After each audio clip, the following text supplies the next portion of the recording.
Miramar Wolves. How are you doing, man? How's it going? Good. You got Is that the Houston Rockets shirt It going on is. over Yeah, there? it's my team. I thought I'd wear my team. Let everyone know.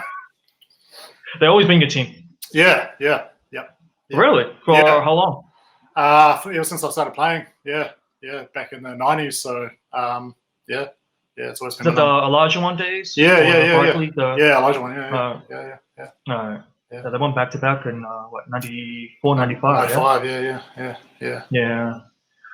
All right, man. So first I got to ask, the Miramar Wolves. Yep. That's your team. You're Yep. the captain. You're the organizer. What is that? Are y'all from Miramar? Is that what it is? No, so what happened was when I first started the team, I just started working at Weta Workshop. Mm-hmm. And we had a few guys that had played ball through there, a couple of national guys and stuff, and myself. And I've always wanted to play in a team, and I'd just come back from overseas, so I didn't have those connections I had when I first lived in Wellington. So basically, I just was like, oh, okay, cool. There's a couple of guys who can play, and we actually have a hoop at work, so we're shooting. Yeah, so we're shooting at lunchtimes and morning tea and stuff. And I'm just like, man, is this an indoor or outdoor hoop? Outdoor, yeah, outdoor, okay. yeah. So just on lunch breaks, just grab a ball and shoot it up. And I started noticing there was like a few guys playing, and so I was like, man, we should get a team together. So yeah, that's how we started out. And it just happened to be that workers in Miramar, we don't all live or come from Miramar. In fact, most of us don't. I don't. I live in Lower Bay, but it was just that's where it started. So I really hate coming up with names. I asked my friend Cody, one of the original guys, like, what should we be called? Because I hate coming up with names, and he was just like, one of his last teams was the Wolves. I was like, oh, that sounds kind of cool. And I was thinking of the Timberwolves, but it was just like a shortened version of that. And I was like, oh, Miramar Wolves, and then one of my buddies from Weta and myself come up with our logo with the wolf and the M and the W in the face and stuff.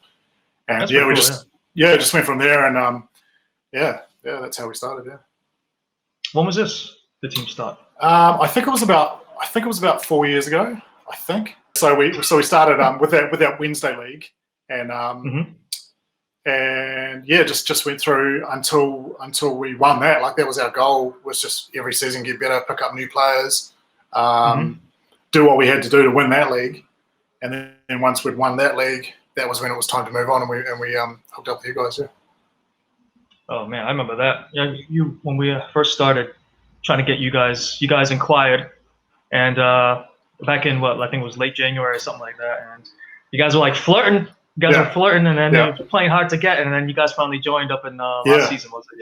Yeah. Well, I think it was. I remember talking to you about like whether or not the league was competitive, because that was my main thing. With that, I didn't want to go from a league that already had teams that were kind of like struggling, which was the Wednesday, to like another league where there was teams that were struggling.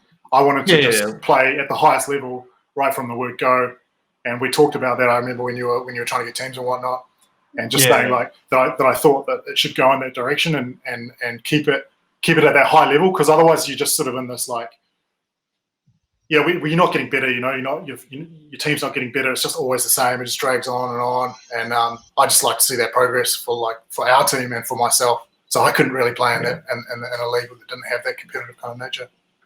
Yeah, I get it, because you want to make a step forward rather than a step sideways. Yeah, that's right. Yeah. I mean, that makes sense. All right, so last season was your first season. You guys went 2-6 in the regular season, and then you beat the Fleas, although they were known as the Wizards then, in the quarterfinals, and then you guys lost to the Dogs in the semifinals. So overall 3-7. How did you feel about last season, your first season at Alpha? I felt pretty good about it. I mean, we obviously would have wanted to do better, but I think with last season, what happened was we kind of lost crucial guys at crucial moments, and it sounds like an excuse, but like obviously playing the Dogs, I think we had 6 guys that game, and I think at one stage we even had one of their guys play, which like it's out of this world, but like we were kind of keeping up with them even with 6 guys, right up until halfway. Then we got our guy back. So I feel like we still could have done it. It's just, you want to have that firepower coming off the bench, and we just didn't have the I guess, the conditioning to win that game. Mm-hmm. And so for me, it was just like circumstantial, but no excuses, of course. You know, they put their best team forward, and that was our best team, unfortunately, at the time. Some guys got stuck over the hill and couldn't get over. It was blocked off, and the Rimatakas and whatnot. But you know, it just stuff that happens, and we needed to be more prepared at that point. It's just when you're a captain, you're constantly losing guys, gaining guys, and you get to a point where you're like, man, why doesn't this just, you know, like run itself? But it can't. There has to be someone that runs it, and unfortunately, that's me. And so, but you know, it's cool too. But I think it was just a season for us just to feel it out, and really gave us a good understanding of what we need moving forward. Mm-hmm. And so from that season, then I started to look at, or you know, us as a group started to look at what we needed and what pieces we needed to pick up to be in a position where if we lost guys and they couldn't get there for whatever reason, there was no excuse. You know, there was always going to be some guys at the back that could step up. And so that's what we've been working on this season, is our conditioning, number one, and number two, just having enough guys to play multiple positions so that we don't get into that problem again. Yeah, it's always you know, I've been a captain for some social teams, and sometimes it's not a fun job, eh? You know, chasing people for money and then getting people organized and coming to the games. It's just like, it can be a real pain in the butt sometimes. Yeah. What I find, like, also with that is that it was affecting my game. So I would show up to games. Oh, really? Well, I'd show up to games, and you know, someone might ring half an hour before and be like, "Oh man, sorry, I can't make it." I'm like, "Oh man, so we're down to 7." Then 20 minutes ago, "Oh, sorry man, I can't make it." Down to 6, and it's like, you guys need to be telling me this stuff hours before, days before, even. Yeah. Better. But I'm getting told, you know, right before the game starts, and so that was a real problem, and it meant that I couldn't focus on my game. I just wanted to get out there and play. I don't really want to coach at all. Like, I just want to get out and play and contribute. But I was finding that it was just meaning that I couldn't do that. I couldn't really contribute in the way I wanted to. So, but we've addressed that now. So that's it seems. But you guys have made quite a few personnel changes from last season to this season, right? Yeah. So we lost Jake. Obviously, he's one of our best players, if not our best player. And that was like a massive loss because he was kind of huge for us this season that we won in the league before you guys. So, but then obviously, like, I'm always, and this is how we started our team, I'm always like looking out for guys kind of on the fringes. Like, you know, when you might play a team and you can see a guy who's not really into the team he's playing for, or like you'll go up against a guy and he'll rip you, you know, like we picked up Zach Young just recently, and in the final of the Wednesday night league for the season that we won, he was the guy that was really turning the tide for the team we played against in the final. And he was really burning us. Like, I think he shot maybe 5 or 6 threes, and then I was just like, man, we need to get someone on that guy. So I put someone on him and put his shot off, and we actually ended up winning the game. But it went right down to the wire, and he was the massive difference. So I actually didn't search him out. I just remembered that he was in that team. And then one of our other team members was like, Zach wants to play for you guys. I was like, who's Zach? He's like, he's that guy from the team. I was like, hell yeah, man. I didn't even ask any questions. Yeah. Just got a hold of him. I was like, dude, come play for us, man. And he seemed like super stoked to come play for us. And same with Matty Sens. He's actually in the same team, but on and off. And same thing, like, I didn't like ask him out. He just was like a dude that was floating, and was like just 2 awesome pickups. To kind of to tide us over until Jake gets back, but they've ended up being like really integral parts of our team. Yeah. And I think that last game we went up against the Raw Dogs, Zach was killing it, man. Like, he'd never even played for us, so I just put him in the starting lineup, just like, dude, just go out there, and just told him right from the get go, I was just like, shoot him, man, just shoot the ball, and he's like maybe 4 or 5 threes straight out of the bag in the first game, and so those have been 2 major pickups, and Matty Sens as well, just that court awareness and vision, and just like one of those dudes, plug and play. You just throw them in, and they're just good to go. Eh? Okay, you got your GM hat going on over here. Oh yeah. Well, this season, you guys right now are tied for 3rd place at 3 wins, 2 losses. You're tied with the Roosters and 99 Problems. You guys, really, the first 4 games was a gauntlet for you guys. You guys all faced the top 4 teams in the standings for your first 4 games. Yeah. And now you have you just beat the Tropics by default before we went into the break. And you have you play against the Fleas and Ball Never Lies to finish off the season. So teams that are a little bit lower in the standings. But I thought you guys did pretty well considering the first 4 games against the top 4 teams record-wise, at 2 wins and 2 losses. So, I mean, you came away 500, which is, I would say it's not bad, right? It's better. And you guys have the best defense again. You guys are only giving up 50 points a game, which is, in this league with the talent, that's really incredible. But on the other side of that, you guys have the lowest scoring offense. You guys are just scoring, let's say, just under 55, 54.8 points per game. So how do you, at the midway point, how do you feel about your team right now? The scoring thing, like, that's never really worried me, basically because our scoring is predicated off our defense. So the guys on our team, like, we've all played ball for a long time. A lot of us, like, are older than, the guys on the other teams. Do you want me to just shut the door? This washing machine's going off. I can hear it in the background. Can you hear it? If you want, if it's bothering you. Well, that's all right too, because then I got to let my cat out because he's yelling right now. All right. They all know how to play basketball. I don't need to be telling them how to play basketball, score the ball. It's just like the way we play and the way we prefer to play is to play really hard defense and run the fast break, set things up when we've got teams on their toes, basically.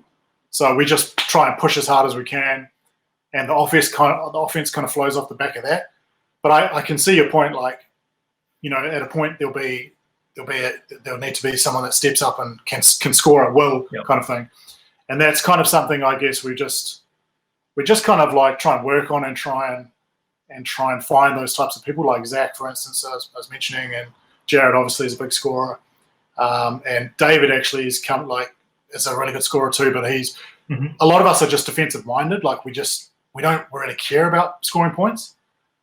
Like in our first few seasons of the other league, I was the second leading scorer next to Jared. You know what I mean? Nowadays, like I'm not even shooting 2, 4, 6. You know what I mean? Like it just doesn't interest me to be the main scorer, basically, and I don't think it interests many of the guys on our team. So I just kind of let it flow. Like we're kind of like Matty Sands is another good guy. When he's on, it's on, and it's like we know to feed him. When Dave's on, we know to feed him.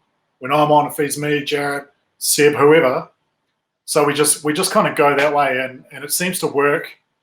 But the thing that I guess is frustrating for us, and might be for you too, I don't know, from an outside perspective, is that I guess is when those guys aren't there, then you've got to find it somewhere else.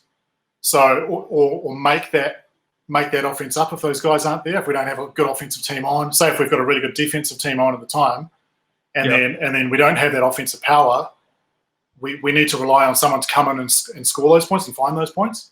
So I guess getting guys back like Jake who can make his own shot, Zach, and also just the team bonding and knowing each other's strengths, I think is a big part of offense. Is just finding each other's flows. Who comes off this? Who likes coming off these screens? Who likes running the wing? Who likes spotting up in the corner for threes? It's just knowing your team, and I guess now over time we've formed a team that's a bit more exclusive, like rather than guys that come in and out. We've got a band of guys that are forged a sort of tighter group. That offense, I think, will flow a lot better, and the longer the team stays together, I think that the offense will get better. I think, like looking at other teams like the Stags or something like that, a team that's been together for a long time, you can see that their offense flows because they've always had the same guys, but we haven't always had the same guys. But it's at a point now where we do have our core together, so there's no excuses for us anymore. It's just a matter of connecting and gelling, I guess. Yeah. Is that something that worries you come playoff time, your offense? Because as a team, you guys are only shooting 37%, and you only have 2 players that's shooting greater than 40%, which is Seb and Dave. Yeah, I think it doesn't worry me. What worries me is that those guys aren't getting enough touches. So all the other guys, we've got our layup game, whatever, tip points, offensive rebounds, stuff like that. But those guys that are shooting at a higher clip or aren't shooting as much as they should be getting more touches, and that's what worries me. So it's trying to work out how to get those guys touches. I don't care where our points come from. It's just, you've alluded to it. Obviously you want to give the ball to the guys shooting better percentages because that's where you get your points from. So yeah, I think Seb's a really good guy to look at it in those terms because, and actually David too, they're both like amazing offensive rebounders. And so when they're getting the ball, on an offensive rebound, they should be looking to go straight up, just put it straight up. And, obviously if there's contact there, take the contact, or if there's too many guys, kick it out. And that's when we find our three. But yeah, it's just, to me, short answer is just find those guys that have better percentages. Yeah. All right. Well, what do you feel like you need to work on? Is that getting the offensive flow and getting people touches? Is that what you feel you need to work on before the playoffs start? Because right now you guys are looking at, probably a tough first round matchup at this point. Obviously things can change, but what do you feel like you need to work on before the playoffs begin? Well, hopefully, like over this break and the pandemic, everyone's sort of been working on conditioning because that was probably something that I was, that was probably something that I was a little not worried about, but I was like, me personally, I've been working out a lot, doing a lot of stuff, but that's only because I got the time and I did want to get in better shape, obviously because I'm older, but hopefully that's something that everyone's been working on. I know guys have been, and we've kind of been talking about it a wee bit. But yeah, I'm not really worried. I think things that we need to work on, maybe communication. I think in that game, the last game against the Dogs, we could have called a couple of timeouts that would have really helped, and that was kind of on me actually. Like I should have really just called timeout. There's a box out rebound that we missed. It was like probably the biggest play of the game that kind of turned the tide for us. Stuff like that, just communicating and just being on the same page. I think that's the thing we really need to understand. Is like everyone needs to know what's going on, and just be aware of when to slow the ball down, and be aware of when to speed it up, and just to use our timeouts because we just didn't use them effectively in the game that we should have. I try my best at the start of games to just let the guys know, hey, look, these are our matchups. This guy likes this, this guy likes that, whatever. It's nothing major. I trust everyone. It's just little things like we really need to slow the ball down here. Look for this guy when he's hot. Get your rebounds. Constantly thinking about matchups mostly too, like getting our guys in for rebounding and stuff like that. That's the kind of stuff that I really think about. Yeah. It's funny that you mentioned timeouts because there's two things that's always been for me perplexing in this league. One is the low free throw percentages across the league, which is I can't understand it because there's so many talented players and we have maybe like 4 or 5 players shooting better than 74%, 70%, while the rest is around 60. But the other thing is the timeouts. I really don't see many teams, if any teams at all, really effectively use the timeouts, and I don't understand that because I see during games, obviously I watch every single game. And there are points in the game where a timeout could be effectively used to either stop the other team's momentum or, to get yourself out of, a funk. But I see a lot of teams not doing that. And I don't know if it's because it's a running clock league or they just don't want to waste time or it's something that's not thought of. What do you think about it? Me personally, I think it's something that's not thought of because you're so caught up in the game. And often like you just forget how many timeouts are left. Like, quite often during the game, I'm like, oh man, how many times have we got this quarter again? I have to go ask the bench. And then by the time you ask the bench, the game's already started. Everyone's go. And like, a lot of our guys just want to keep playing. They want to keep the flow of the game and keep it running. And 2 minutes, like the last 2 minutes, when the shot clock stops, if you're majorly behind with 2 minutes to go, a timeout is really helpful. But sometimes when you're close, and there's 2 minutes to go with the stop clock, a timeout isn't helpful because it stops your flow. Mm-hmm. So me personally, I think that's why guys don't use it much, is because if they're ahead or behind with 2 minutes to go on a stop clock, you want to think you can just pull it back naturally, but often it doesn't happen that way. And so Mm-hmm. me being an analytical thinker and logical thinker, I think take the time out, like sort yourself out and live with the result. If the result is that it turns the tide in your favor, then that's great. If the result is it slows your flow down, then you just have to live with that. But I personally have to, maybe, I mean, this is good talking about with you now, because maybe I can say to a team when we get to that semi-final stage, look, guys, if we have these timeouts with 2 minutes to go on a stop clock, we need to think about, do we want to use them or do we want to just keep flowing with the game? Because I think in terms of some of the close games we've had, it would have been beneficial for us to use that shot clock and really just sort out what we were going to do. But that's a decision as a group. I can't make that. Yeah. I can't make that decision entirely myself. So I kind of put it out there, and then if the guys want to go with that, then we go with it. Otherwise, it's sort of I don't want it to be left entirely up to me, if you know what I mean. Yeah. Well, speaking of analytics, I mean, do you embrace analytics in basketball? Because I know you're wearing Houston, and Houston is a very heavy analytic team.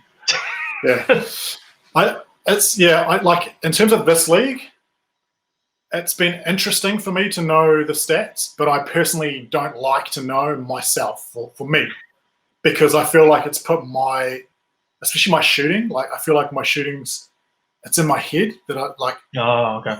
If I shoot this might be 1 of 5, or if I shoot this might be 1 of 4. If I shoot this might be, or if I'm shooting well, it's 3 of 5, or 2 of 5, whatever.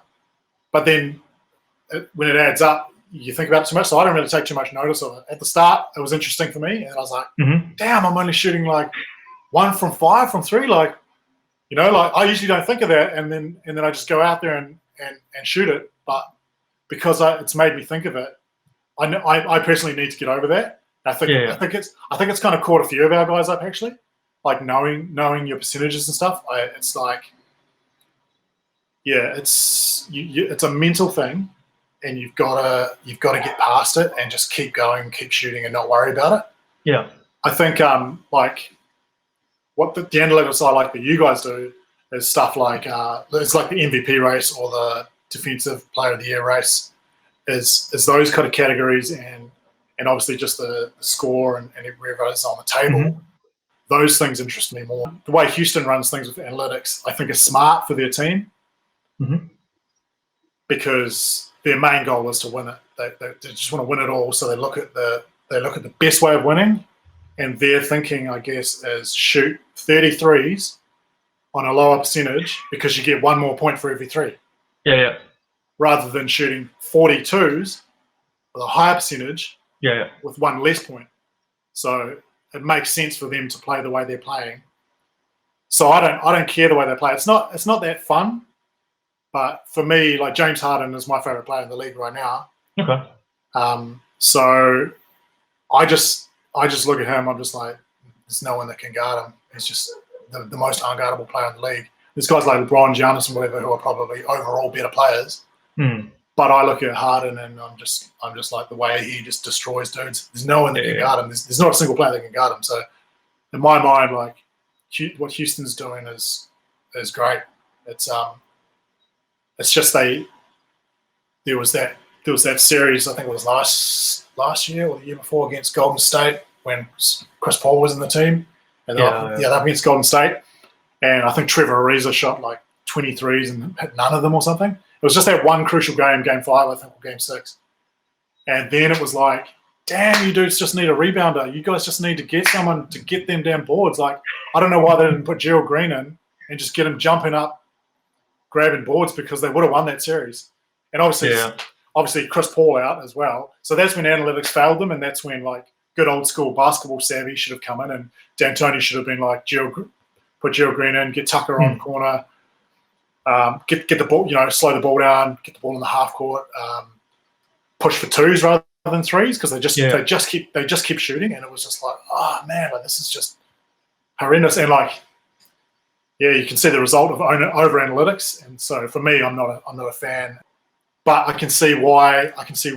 When basketball is a business and money related, when you're talking about millions of dollars in an organization that thrives on fans and championships bring fans, players like Harden and CP3 and Russell Westbrook, those guys bring fans. So they're obviously trying to get the money to get the guys that can do work analytics, get the guys in the computers sussing out who's shooting the best percentages of threes, blah blah blah.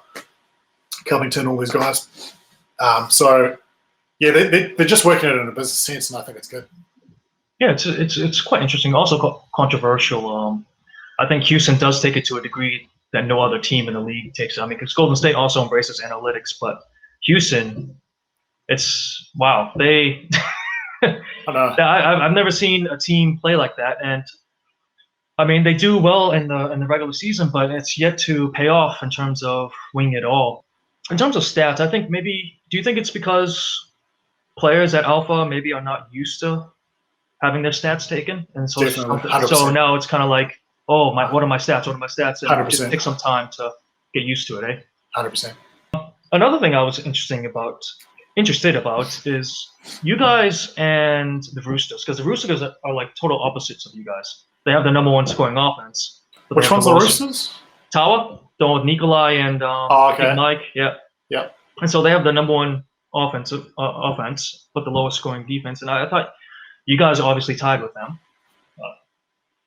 I see you guys as the wild cards. I'm not really sure what to expect from you guys, because you guys all clearly have a part of the game where you guys excel at, and then you have a part of the game where it's weak at. And obviously, if someone made me pick a choice, obviously I would pick better defense over offense, because I feel offense has more ups and downs, and offenses can be more nullified than the defense. Defense is usually constant for the most part during the game. Yeah. But in terms of that, I'll really interested to see how you guys fare, where you guys end up first of all in the playoff seedings, and then how you guys fare in the playoffs, because whether it's going to be offense like Houston, or is it going to be like the defensive juggernaut. Come playoff time, who do you feel for you guys are the toughest matchups, and who are some of the favorable matchups that you would like to see? Well, obviously we don't.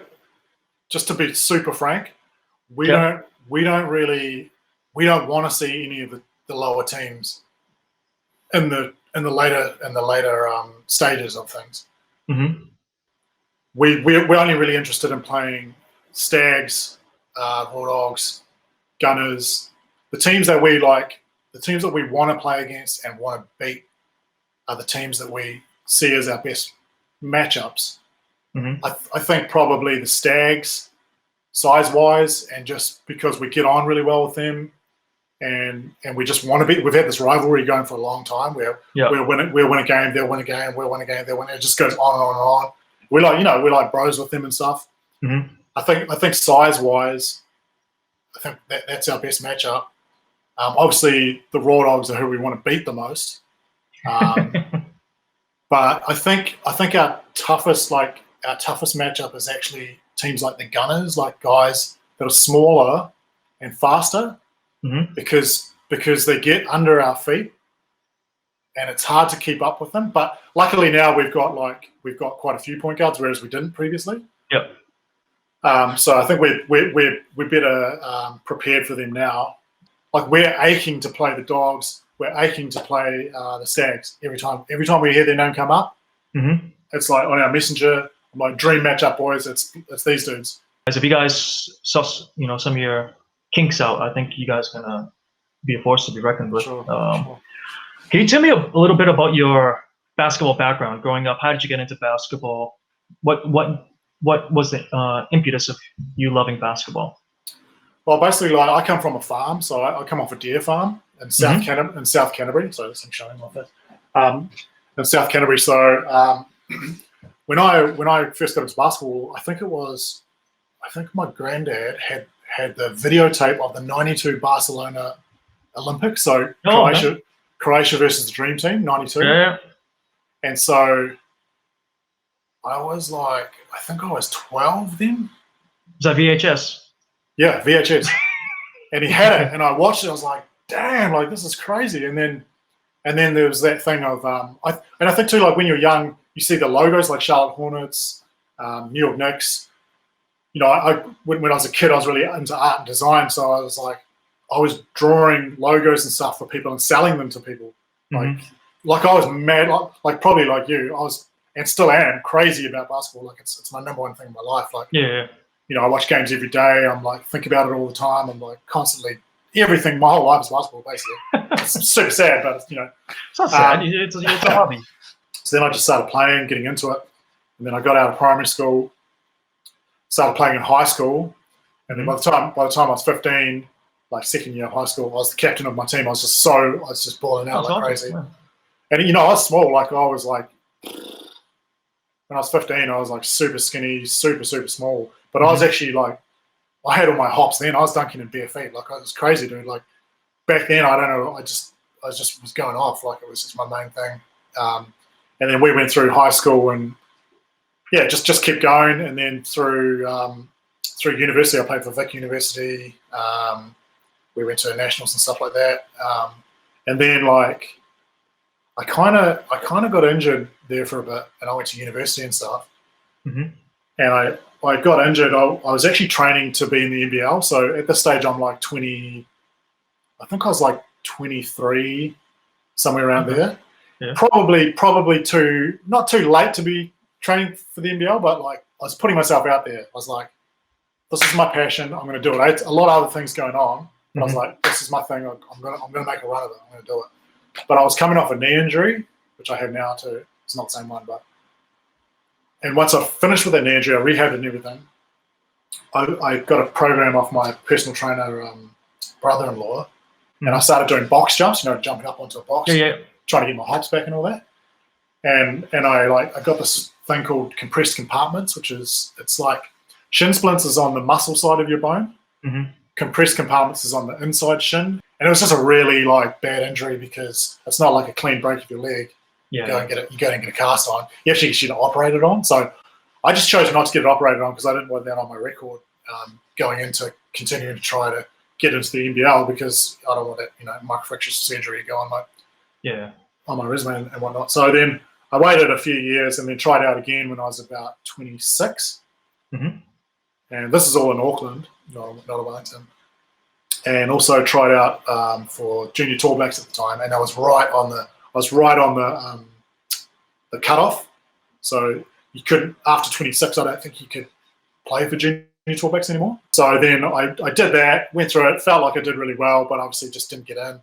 And then so just did all these other things like went back to Auckland, went overseas, kept playing everywhere I go. I play. But never really got to that level again, which was like, you know, you come to that moment in your life and you're like, okay, cool, like I'm not going to get there again, but I'm going to I'm going to just keep pushing until, you know, I can't do it anymore. I don't want to do it anymore. So I'm not at that stage where I can't do it anymore. It's just more like, do I want to do it anymore? And I still do. So it's just like, it's like an awful amount of conditioning. Like, even before our games at Alpha, I'll be at home for half an hour, stretching, working everything out, working all the muscles. Then when I get to the game, it's another half hour at the game, and then I'm still like at a point where I'm like maybe not feeling it, maybe am feeling it. So it's just like a lot of preparation and a lot of mental stamina to just to keep doing it because. After all my injuries, which mostly are minor injuries, but they just last a long time, like torn MCL, stuff like that. So I'm like, I feel like I can keep going. I just need to just really work out how to do it, and part of working out how to do it is probably not what I mentioned before, is getting guys like younger versions of myself, like how I used to be, like Seb or. Those type of guys, is that was my game back then when I was their age. And so now I can sub them in and I can step back, play more of a just, you know, a few minutes off the bench kind of guy until I can get back to that point. Or maybe it's more that I just don't need to play that many minutes anymore. I don't need to, you know, I need to just let those guys come up. Sounds like an old man speaking, but like you need to give minutes to the guys that are ready to go and like really chomping at the bit. And when they're not there, then I can come in and be ready. And so I'm even on the sidelines during game, still getting ready. And so it's a real luxury having those type of guys and so many guys in different positions. Yeah. Coming up and knowing that I can just trust them and just be like, just give some knowledge to them of what I know. They probably don't like it. I want to hear it, but I give it to them anyway. and just let them run with it. But I trust them all. They're sick dudes, and like we're all real good mates now. I hear you on that. Are you over 40? I assume. I'm close. I'm 39. 39. Okay. So you're a little younger than me, but I can understand where you're coming from in terms of that. I don't. Some people have asked me to come back and play. Playing alpha and stuff like that, and I'm like, nah. I've accepted. Because I've had a lot of quite serious injuries, and if I start playing again, then I'm gonna start feeling that daily the pain again, and I probably can't even play anymore. Technically I can, but I'm not going to be at the level that I want to. I'm not going to be able to stay in front of Campbell, or Jared. They'll eat me alive, So why go through that? But I understand that, and what I try to tell people who are not into basketball, who don't understand basketball, is once you get into your mid-30s, that is old. In the grand scheme of life, you're still quite young, right? But in basketball, that's old. And when you get into close to 40, you're ancient. That's why you don't see many NBA players, who are beyond 35, and only like some special players like LeBron. And even Kobe, when he's turned, 33? That's when he started to get injuries, and he was done by 35. So I hear you, and I understand people don't want to hear the youngsters don't want to hear the oldies speaking stuff like that. But like I think about guys like, to your point, I think about guys like Carmelo, who's another one of my favorite players of all time. Really? Oh, dude, I love Carmelo's game. Oh, okay. And Vince Carter, Dirk Nowitzki, like these guys that did play right up until 40, they did accept that. They accepted that role. Like Vince has accepted. Jason Kidd is a major example. Like the dude is number 3 all-time three-point shooter. Like you think of Jason Kidd as the assist guy. Yeah. He's all-time number 3. I don't know if someone's passed him now, but it's amazing to think that a guy that is considered one of the top maybe 10 point guards of all time is top 3 percentage three-point shooter. And the same thing happened with Vince Carter. He just accepted that, he gets in front of his man, doesn't let his man score, stays in his spot, doesn't try to do too much, and then when he's ready for the 3, he pops it, and he's like historically one of the best three-point shooters ever now. And this is a guy that used to be high-flying Mr. This and That, whatever. So I can see Melo going that way too if he wants to, and Iverson should have gone that way. But that's kind of where...